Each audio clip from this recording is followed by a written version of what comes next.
MedBix Webcast is a new kind of healthcare media channel to break the silo mentality and foster interdisciplinary thinking. Our mission is to fill that gap and to create a curiosity through different lenses, tapping the passion that guided the historical figures in medicine and bringing present-day groundbreaking research to the front lines. We interview physicians and leaders in the industry about present-day healthcare challenges on our live programming.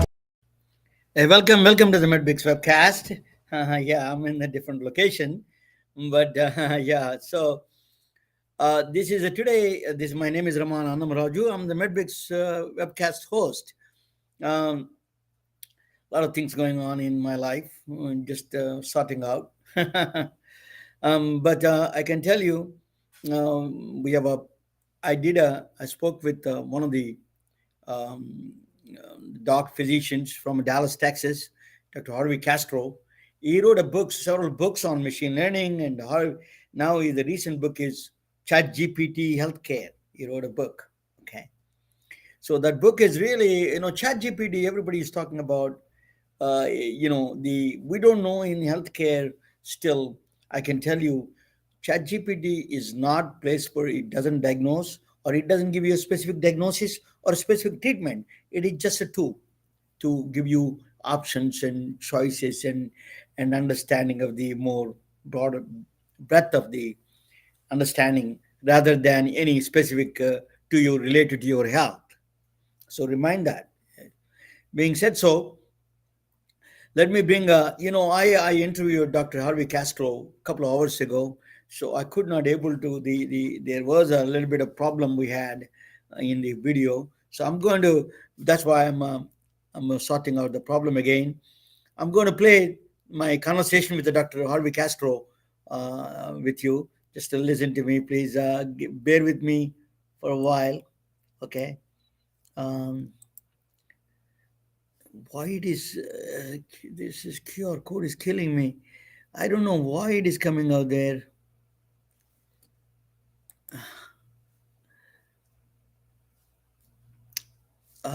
I don't know. I cannot play that. Something is going on. I don't even understand it.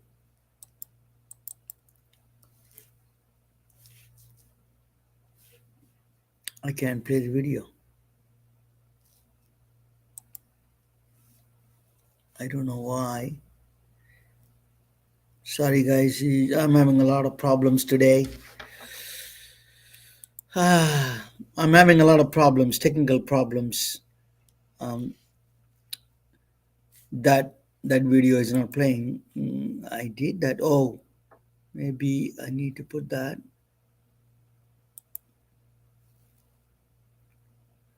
Why it is not playing?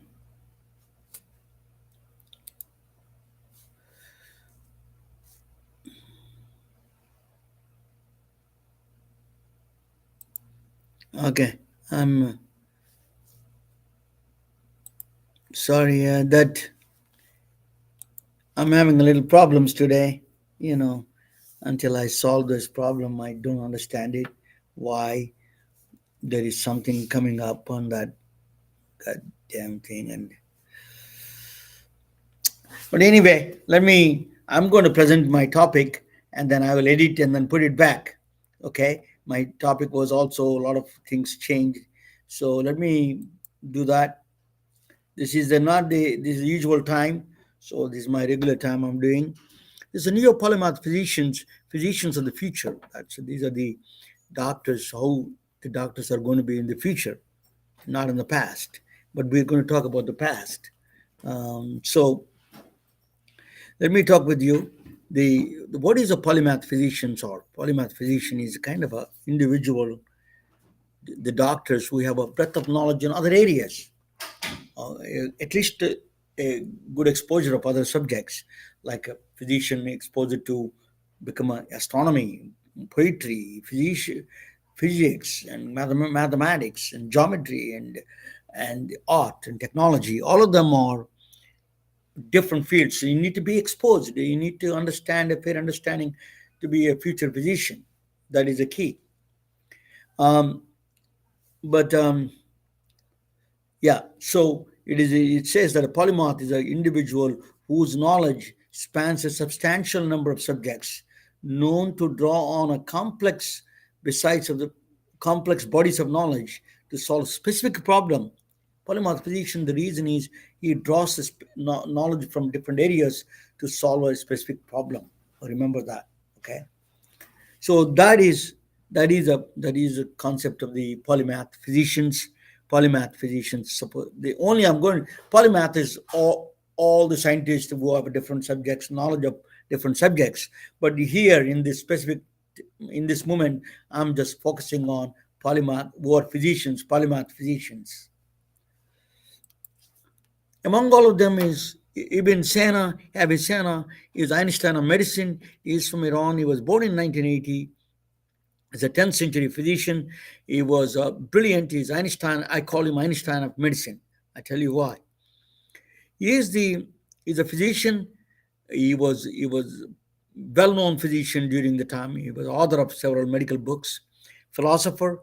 He has a very ethical philosophy. He wrote a philosophy on ethics, medical ethics. He wrote books on medical ethics. Astronomer. He was a very good astronomer actually, and medical author. He did a lot of medical encyclopedias for the 10th century AD after the death of Christ.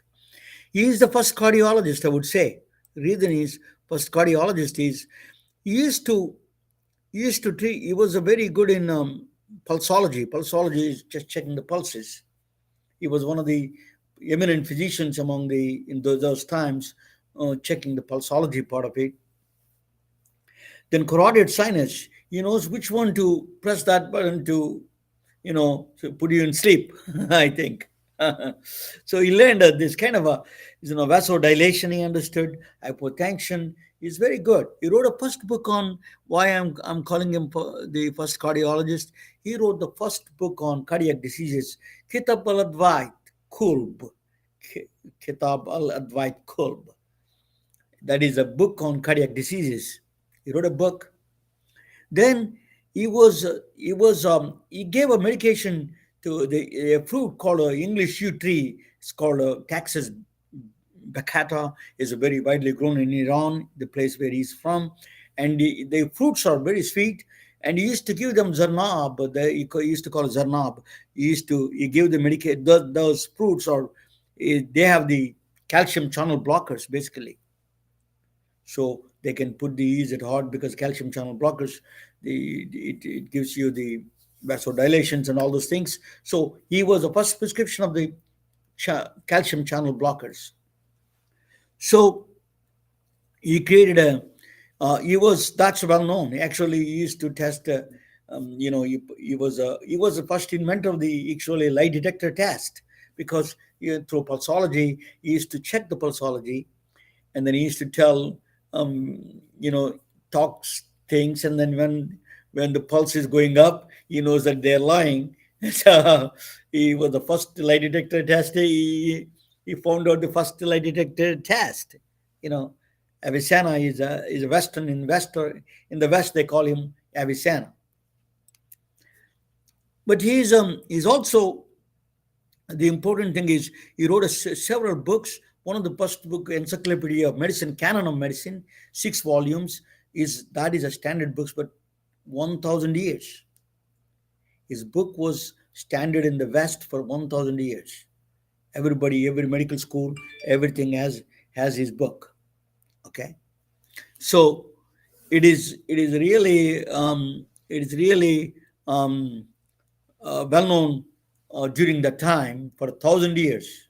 His his book is a standard book in the medical schools and treating medicines as a great standardized book. Yavisena also, he was astronomer, and he wrote a floating man kind of a concept. He gave the floating man concept. Floating man, when you're falling, free falling, then he says that there's a consciousness has to exist because you're self-aware that you exist. You don't feel anything else, but you exist. That is where the soul is. The floating man experiment. And Albert Einstein gave a general principle of equivalence. You drop two bodies at the same time, either hammer and a piece of paper. They drop same time. In the moon, they did test it. In the on the earth, it won't work because there is atmosphere. The paper flies away. But here, in the moon, they did experiment. Neil Armstrong did experiment. The piece of paper and the hammer falls at the same time. So he was giving a kind of a description about that general principle of equivalence a long time ago. He was inventor of the tripod. He invented he came up with a tripod, the one you're seeing, not exactly same, but tripod concept he came up with. And then he discovered the first Venus planet Venus. So he is a very breadth of knowledge, and his knowledge is, and then United Nations instituted a prize called Yavisana Ethics Prize. So Yavisana wrote a lot of medical ethics. He wrote books on medical ethics. He's an extremely popular guy during that time. Sorry, let me. Some days, when you say when things go bad, everything. Okay, the flying man, the floating man concept. So Avicenna stands tall among all the physicians. I call him Einstein of medicine. He's the first cardiologist. He wrote a book on the cardiology, and then also he first calcium channel blockers he was prescribing. Okay. The next one is Sushruta, is an Indian physician. He was a plastic surgeon in the 1,000 years before Jesus Christ. So his instruments, you see the instrument pictures of the instruments. He used it for a lot of cliff to problem with the children. He used a lot of instruments. The instruments you see on the left side is those are still, it looks not that different nowadays. So he used a very sophisticated instruments for 1,000 years before Jesus Christ. Sushruta wrote a lot of books. He conducted a medical entrance exam in India. He was teaching Ayurveda. He gave medical exams in India. A lot of people came from Middle East and Cambodia. Let me go to the. It's a lot of noise coming up, and maybe I move that to the conference room, okay? Because conference room Wi-Fi is a little bit today. I'm having a lot of problems. I'm going to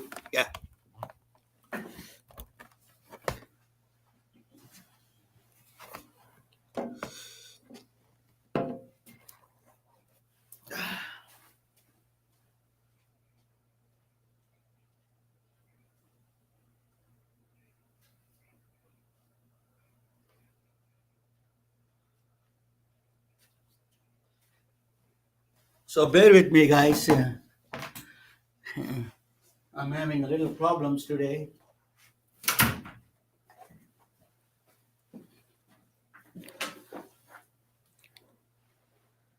Okay.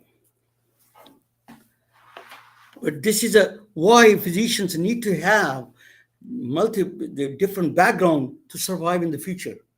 You just can't survive alone, just medicine, because medicine is a logical process. It is a scientific, logical, digital steps. So Silicon Valley will eat you for breakfast. Any logical digital steps, you're gone. Where you come in the picture is when you can put together a particularly understanding of the science, a deep understanding of science, understanding the patient. I tell you why, where the physicians are going to be more relevant in the future. That's the reason I'm giving you this presentation. Okay. The next one is Sushruta. He is an Indian physician. He is a plastic surgeon. Rhinoplasty was doing it. He was doing a medical entrance exam in 1000 years before Christ. He was offering from Middle East and Cambodia. People used to come and study under him. Sushruta, his name. He's very well known in Indian mythology, but he is real. He is a physician. The next one I would call is actually Sushita's. Today is not, my mind is not 100% there, but I'm doing my best. Is actually all his work is displayed in the Los Angeles Museum of Art. I don't know how it came up there, but it did. So the next one is Galen. Everybody knows Galen. A lot of physicians know. He is a after the Christ. He was born in 129th year, and then he was a Greek physician. He went to Alexandria, Egypt. He traveled to 10 different countries. He went to Alexandria, Egypt, and he studied Indian medicine there. Indian and Egyptian medicine there. He studying about Indian Ayurveda. He was studying. So Galen was exposed to quite a bit of. So Indian medicine is the first probably zero or science. Some starting point is zero to all the way to the science that during that time. That is a genesis for the Indian medicine. Is a genesis for the entire medicine, I think. But anyway, Galen studied in the Alexandria, so he studied Egyptian and Indian medicines there. But G.E. Hong is a true polymath. I'm talking about a polymath, the doctors who have a different backgrounds. He is a military commander. G.E. Hong is from a very military family. He was a governor of a state, and then he's a linguist, and also wrote children's books, and is a doctor. He's a great pharmacologist. So he was one of the things he was doing is during the time he was born in second century, third century AD. During the time he was um, during the time um, during the time that Ji Hong was is a he was during intermittent fever they call malaria. He used to give Shi Hong. Shi Hong is basically a Chinese weed. It grows everywhere. It grows everywhere. It's basically scrubs. He takes the scrubs and put in he put a hot water on it and then extracted some liquid on it in the morning. In the morning, they used to give it as a treatment for the for the for the intermittent fevers, which are now now found to be is called malaria. So then 1967, all the way coming back to the modern times, 1967, Zhou Enlai became a premier of China. He was a revolutionist. He was killing. He hated. He was a librarian, lawyer. He did a lot of things, but he's a crazy guy. So he killed a lot of his own people, millions of people. He killed it. He hated intellectuals. He sent all the doctors and nurses and everybody to the hard labor camps. But in 1967, there was a war broke out between the North Vietnam and South Vietnam, and then the he was supporting Chau En-lai, Chinese premier, supporting North Vietnam, and the United States supporting South Vietnam. But basically, it is a war between the United States and China. Old days, that is. At that time, United States is very powerful.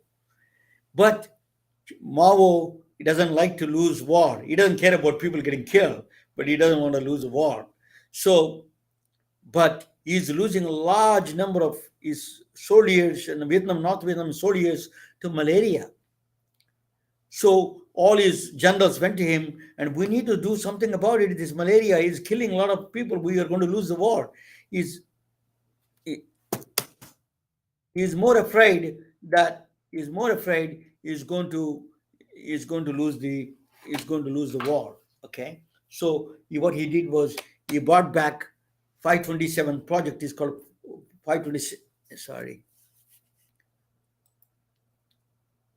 he bought the project called 527. It is a is an in he hired on May 27, May 1967, but 27 May. That's 20, yeah, May 27th. He did this project 527 is called. Okay. In this project, he hired a lot of doctors and everybody. And one of the doctors, he bought it from Chinese traditional medicine, Dr. Tu Yu. She's 100 years old now. She's still alive. I know. Can you believe that? She won the Nobel Prize in medicine, and she's not a medical doctor in any sense, in the Western sense. She's a traditional Chinese medicine medical doctor. She went to Beijing pharmacy school, but she was hired by Mao. So she was reading Ji Hyung's book. In the book, and he wrote a first book on handbook for emergencies. He wrote Ji Hyung in third century. He wrote a book.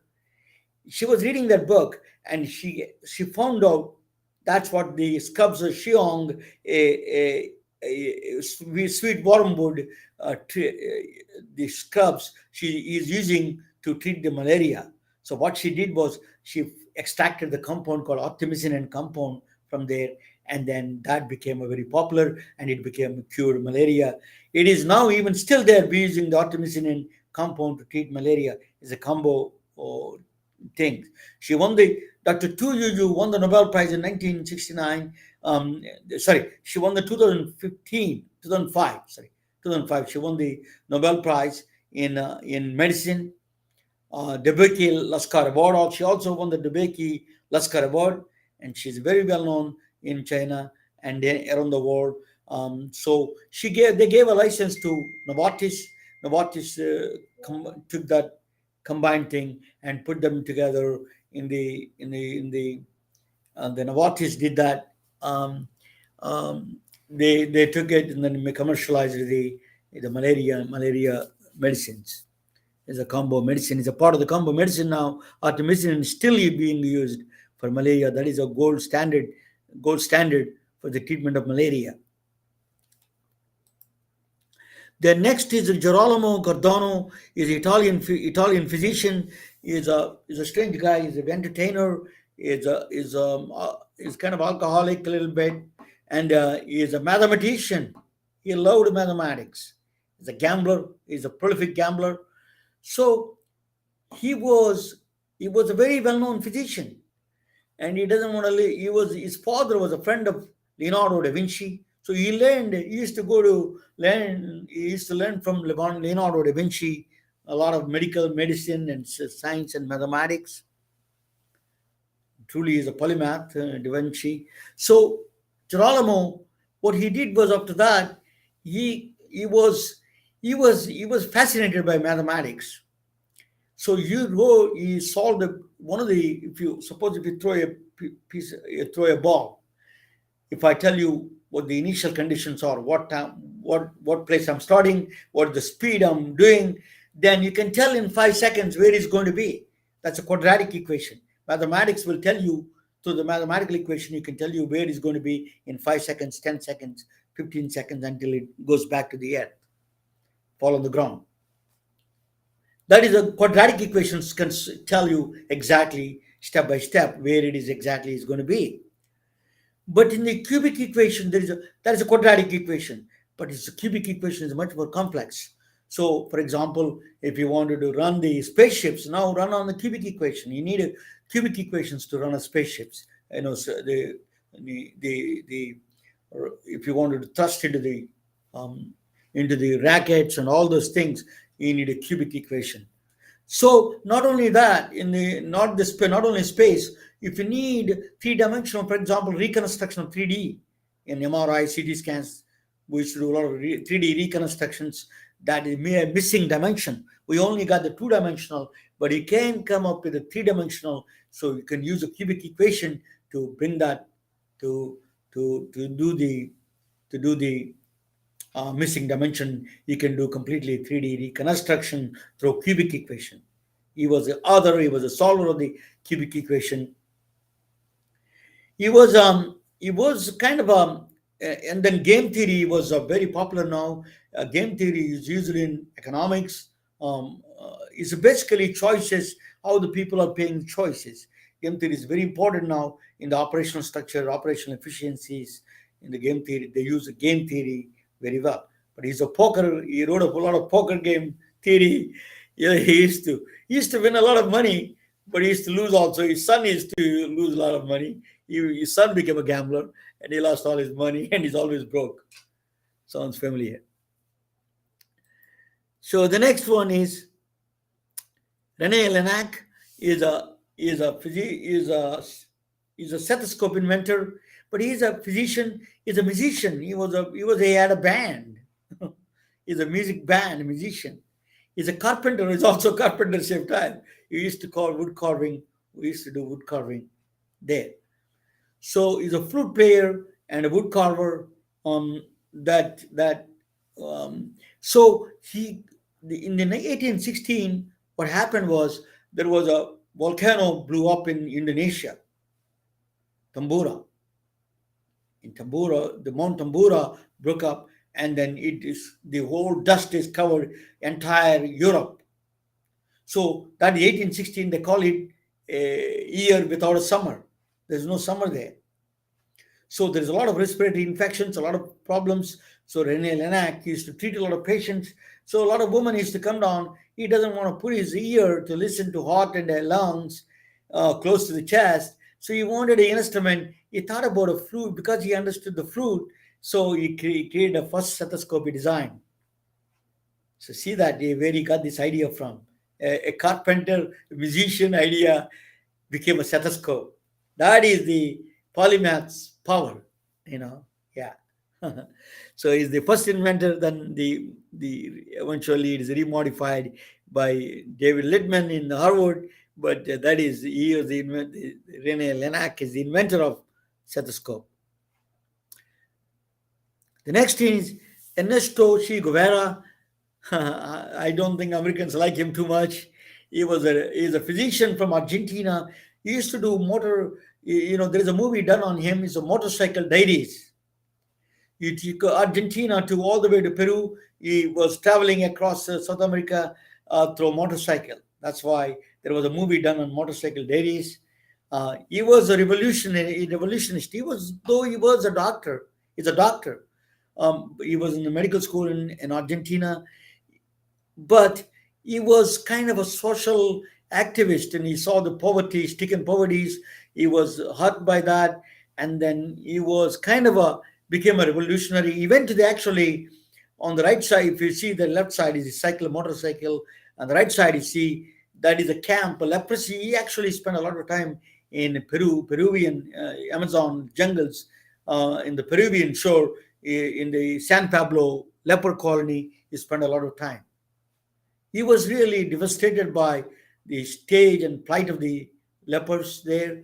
He had a feeling, but he became a revolutionary because of the poverty that he went through. So he went to Cuba. He became a minister there, and he started a revolution. But eventually, he killed some Americans. So the Americans killed him. Eventually, he died. But he is, that is a sad story and that is a tragic story. And but he's well known in the Spanish countries, but he is not well respected in the American, understandably, because he took a violent path instead of like a Gandhi. He didn't take that path. So that is a problem with him. But he's a polymath in that direction. So see, the next one is a Benjamin Rush. Is a American is a father of the founding father. Is one of the founding fathers of the America. He is also first father of psychiatry. Is a father of American psychiatry. Opposed slavery. He's a very social reformer. He used to give a lectures, and everybody used to attend his lectures. There's a ticket on the left side you see to attend his lectures in 1700s. Amazing, right? So these are the doctors that practiced different things. They understood people, they understood the processes, they understood different mechanisms. That is the polymath qualities. Not all of them are past. There are a few people in the present I can mention. The one is Bill Frist. Dr. Bill Frist is a senator.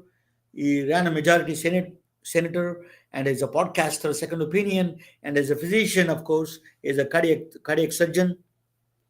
He also did a bill called PEPFAR, is a President Emergency Plan for AIDS Relief. So the largest grant was received for one disease, PEPFAR, for the AIDS, to prevent AIDS. Really, that is controlled. That really saved humanity from spreading into the wrong direction. So that is really saved that PEPFAR. So credit goes to him. He has a 5 degrees from the historically black colleges, honorary degrees, and he's a malpractice reformer, and he still is a nature's conservancy global organization. He's a chairman of that. So he is doing a lot of things in wide spectrum of things. That is a polymath qualities. There are a lot of polymaths still alive. One of them, my favorite guy, is Dr. Eric Topol from San Diego. He has scripts in his Institute of Medicine. Cardiology. He's a cardiologist. He wrote a first book on AI and digital health. He's the first doctor embraced the digital health. The next is Raymond Tallis. He's a poet and novelist. Raymond Tallis is a poet and novelist. He wrote a lot of fiction novels. He wrote a lot of books. He wrote a lot of poetry. He's a very well known in England. He's a British. The next is Dr. Patch Adams. He's a comedian. Think about that. Dr. Abraham Burgess is from a Stanford Medicine. He wrote recently. He's a fiction writer. He wrote a book. He wrote recently a book. He should, I forgot the title name. You must check it. So these are all, I would consider them is a new kind of a new polymaths, the millennial polymaths, not millennials. These are polymaths, but there are millennial polymaths. I'm going to talk about that. So Vidya Viswanathan, she's a Chinese historian. She became a physician. That is so you can learn. She's a pediatric doctor. So Elizabeth Cord, she's a painter, physician now, visual artist. She became a painter. She is a physician now. So neopolymaths, why you need to learn different subjects? I'm going to give you at least three things you must understand to become a future physician. These are the requirements in my view. One is blockchain technology. What is a blockchain? Blockchain technology. So blockchain is a mathematical process. It's not a technology. It's a mathematical hash functions. It works on a hash functions. The unbreakable things is basically works on democracy. So if you tell something, a statement is immutable, you cannot erase it. If you say one statement, it stays there forever. That immutability gives the power to the blockchain. You cannot erase it. It stays there forever. So politicians will have a hard time if you say one word and you have to stick to that, and then you cannot change the words later on. Blockchain will catch it. So blockchain has the power. Why you need the blockchain? It protects the privacy. It has utmost godly powers of the privacy it has. I know that a lot of people thinking about Bitcoin. Bitcoin is a product of the blockchain. There is a lot of flaws inside. If you go outside of the mathematics and try to create some technology there, that's a flawed in between. When you're crossing between the blockchain and the regular people, you can do those kind of things. That's what the cryptocurrency did. But the blockchain is the absolutely great solid mathematics behind it. It is a lot of powers. So supply chain mechanism, for example, my friend Sunil Cherian is doing a supply chain through the blockchain. because a lot of people say this coffee came from Nilagiri mountains. How do you know? So this supply chain, you can blockchain can keep track of it, and then can validate that organic food, for example, need a blockchain. So these kind of things can ensure you they're coming from right things, not from some fraud. So it will prevent the fraud. It has a utmost security there. The next one is user experience. So when patients come to your office, people come to from they need to make a you are seeing, if I lived in Georgia, rural Georgia, Alabama, South Carolina, and I saw in Mississippi, I traveled across the South quite a bit. I can tell you it is not easy for a lot of people. They are disabled. A lot of older people. They cannot. Some of them are blind. Some of them are. They have. They are mute. So there is a lot of problems there. So then they have to come to the doctor's office. There is no Uber services in the rural areas. Sometimes you have to call a taxi or a friend to drop you off, and then somebody after that somebody has to pick them up. You go to the doctor's office, sign it, go to the waiting room, sit down, and doctor come down and check on you, giving the medication, giving a prescription. You take the prescription to the pharmacy, and then get the prescription, and then go back to home. This is a huge process, a chain of processes there. You cannot ignore. You cannot ignore. It's not an isolated case. That is a you have to look at the context of the the holistic way. That is user experience. I call it as a much better than that. Is a human experience. That is where you come in the picture. You understand the picture. So I want to go back to just 1 second. I forgot to tell you about the blockchain. Blockchain has privacy is the utmost important in the blockchain, because if the insurance companies get a hold of somebody, your child, and they know that your child has asthma, then you can develop COPD in the future. There are some conditions there that people feel that they can increase the premium for them, the children. So that's a problem. So we need to protect the privacy, not just for regular people. I'm not worried about my privacy, but you need to protect the children, that privacy, because that they could insurance companies could isolate them and add different charges for that kind of thing and selectively do that. So it's very important for us understanding the blockchain. Okay, that is said that. Let me go back to the user experience. Is a care journey. Is a basically user experience is a care journey. You have to consider from beginning to the end. The not it's a part of the social determinants. It is but you don't have to worry all the other aspects. At least you need to be addressing the day that he's coming to your office, what experience they went through. That's a part of the empathy structure. And really, if you can if you train your secretaries, for example, and tell them, how do your staff train them, for example, how you are coming, ma'am, how do you Mrs. Smith, how do you are coming today to the office? Are you taking somebody's dropping you off? Okay, good, you got the otherwise, do you want me to call a taxi for you? All those things are very important. Okay, so these are the things we cannot ignore. That's part of the empathy that you need to provide as a physician. The final thing I'm going to talk about, the consciousness. Why you need to understand consciousness? You're a physician. You're only dealing with the physical bodies, but it's not true. Physical symptoms are manifested by the other qualities. The mental mind also plays a role. You're an observer in physics. Observer and observed, there is a relationship. Physician-patient relationship is sacred. Same thing is observer and observed relationship is also sacred. It is a scientific, in fact. Not only sacred, it's a scientific. I will explain to you why it is scientific through a video. If you don't mind, just let me. I'm going to play that video for you guys. I hope it. I had a hard time today, but I'm going to play that video right now. Quantum Physics for Doctors, Mystery Object in Medicine by Ramana Annamaraju. Dr. Champagne is a critical care physician and faculty member at Stony Brook University School of Medicine and a member of Pulmonary Critical Care Division. Dr. Pania is the prime investigator for a large study across multiple medical centers around the world about bringing people from cardiac arrest. Cardiac arrest is the arrest of pumping blood due to the malfunction of electrical activity in the heart. Cardiac arrest results in death within minutes without quick resuscitation. The resuscitation is the combination of procedural techniques of bringing someone from edges of death.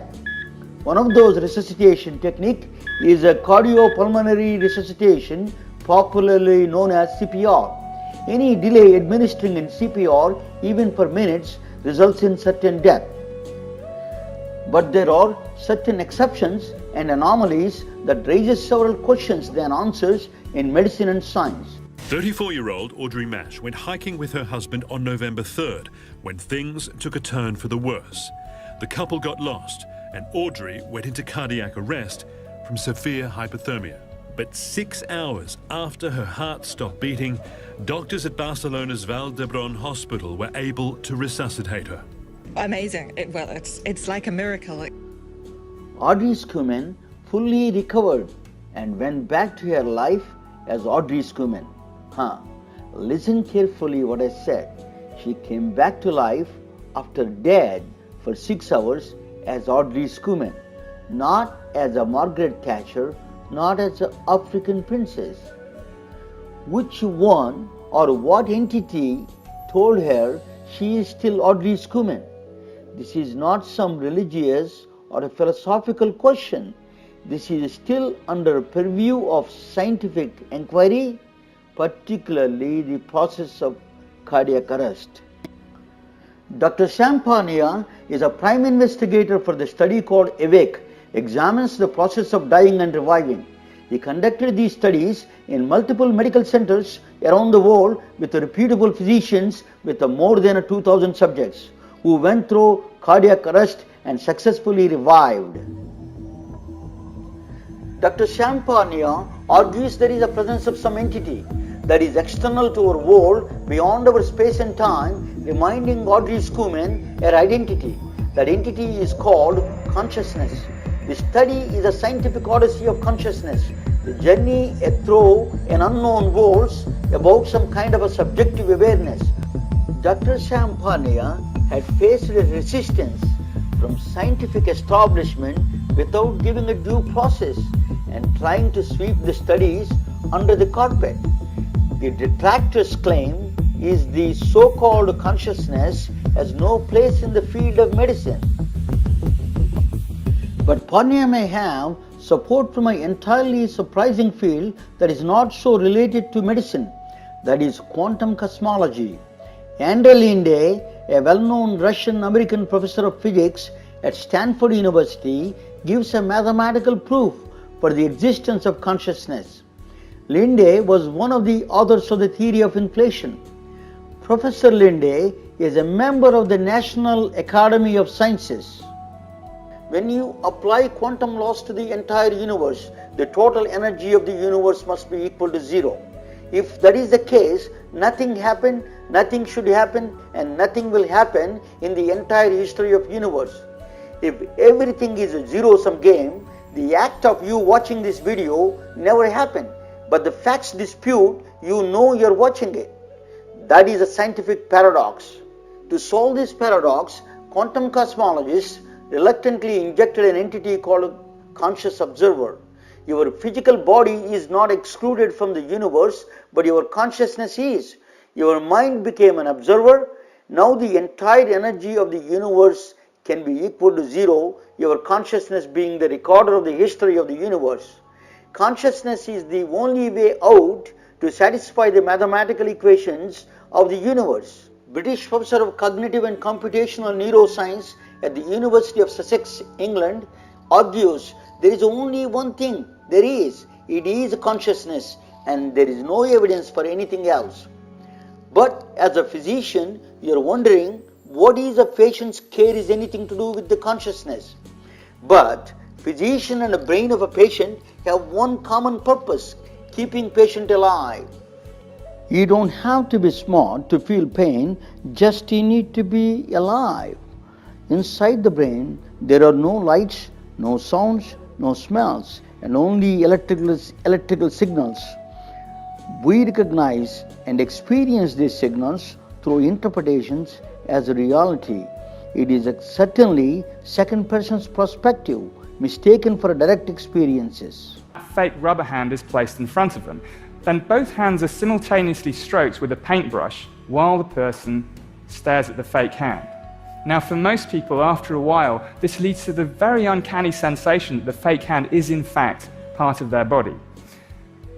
And the idea is that the congruence between seeing touch and feeling touch on an object that looks like a hand and is roughly where a hand should be is enough evidence for the brain to make its best guess that the fake hand is in fact part of the body. The famous rubber hand illusion and the extension of that one is with the magician David Blaine performing touch experiment with the actor Will Smith and his wife Jada Pinkett. In both experiments, Blaine is wrongly guessing someone is poking them without being touched. Blaine is clearly confused what is and what is not parts of its body. But brain has a bigger responsibility, keeping you alive. Sensory signals coming from inside the body are continuously telling the brain about its state of its internal organs, how the heart is doing, what the blood pressure is like, and so on. Patient perception is not just hysteria, it is a valid signal from the brain. Brain is a resident real-time monitoring system for keeping physiological variables within the bounds for its own survival. Anil Seth and his colleagues believe consciousness acts like a software platform for the biological interactions. Patient is not only a conscious observer of his or her own body, but also a particular participant. You can witness manifestation of consciousness in the doctor's waiting room, particularly if they are Medicare patients. In 1996, a group of people between the ages of 19 and 24 and a group of older people between the ages of 60 and 80 were asked to count out 3 minutes in their heads without watching the clock. The group between the ages of 19 and 24 clocked an almost perfect 3 minutes and 3 seconds of real time, but the older group did not stop until the staggering 3 minutes and 40 seconds. In a paper published recently by Duke University professor Adrian Bejan presents an argument based on the physics of a neural signal processing. He hypothesizes as we grow older, brain processing power is inversely proportional to the time in their mind. So older patients feel time is moving faster than real clock because their time scale is different in their conscious mind.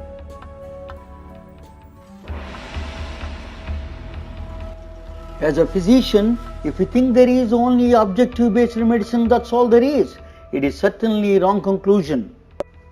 Next time, if you are walking by a patient on a life support system, show respect as they are conscious, reminding yourself Dr. Champagne's studies.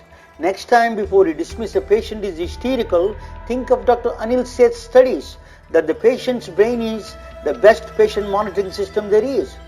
If a Medicare patient complains he or she spends more time in waiting room than others, you realize Dr. Adrian Bejan's studies, patient's conscious time is different than clock on the wall.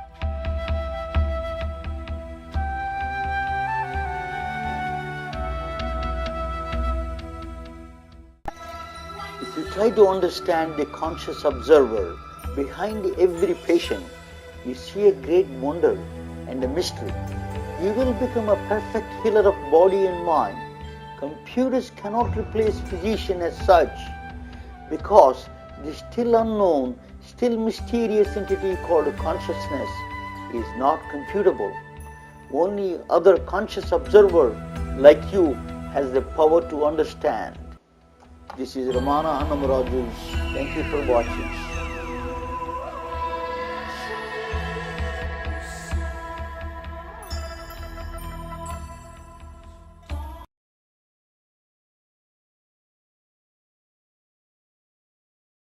So the blocks, the consciousness is observer and observer. So you need a neo polymaths need to get this, at least these three areas, to be a little bit expert in it. Not expert, at least understanding in it. Basic understanding of these three subjects. On the blockchain, user experience, which is a care journey, and consciousness, which is a quantum physics, a little bit related to quantum physics, double slit experiment, and all those things to get understanding. I'll be talking about that later on in each subject, each one of them later on for you guys if you're interested. Thank you for watching, and I think that I'm done. Let me see. Yeah, driven by these people are driven by curiosity. These people are driven by curiosity, not by necessity. But you have to do that. Is a necessity. It is going to be necessity now. Don't practice intellectual celibacy. And the doctors are busy. I know, but the one of the things I always talking. I spoke with thousands of doctors. I can tell you one thing is that they're very curious people. That's why they became a doctors. you know that what the curiosity and what that driven purpose is when they were studying medical exam MCAT or going for medical school, that drive, you bring that back, that no one can touch you, no Silicon Valley can come close. So thank you for watching. Best of luck, and I hope see you next. Thank you for being patient with me today. Patient with me. I have patience with me. My mind is not on 100% there, because I tell you, yeah. But um, yeah. Thank you for watching. Is a is a little bit of days going on. That I my subjects are the reason I took this, sometimes challenging, to be honest with you, because doc physicians, they need to support right people. They supported all kinds of people, which is they were the it's wrong. In the system itself is rigged. The healthcare system, it is shame. It is really shame to America for that kind of a healthcare system we have. Really, it's truly tragic. The patient, I'm not talking about the equity among the patients. I'm just not talking about just about equity. This it belongs to poor whites, poor blacks, everybody. There are a lot of inequities there exist, and the healthcare system is not addressing that. It is also social determinants. We need to understand that. Remember, all the systems and processes for people, if they do well. I had a friend, his name is Shaw. He taught me something very interesting.